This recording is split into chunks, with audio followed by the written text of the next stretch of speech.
God was protecting you while you felt you were being rejected. Remember that God has a plan for you. Don't be anxious. God is about to show you He is faithful. Trust God to save your situation. Your time is coming. Have faith. Once a man was asked, "What did you gain by regularly praying to God?" The man replied, "Nothing. But let me tell you what I lost."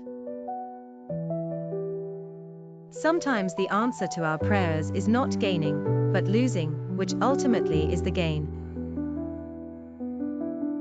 God, I will trust you even in the unknown. Dear God, I want to thank you for all those things you do that I never see. Amen. Drop an amen if you are thankful.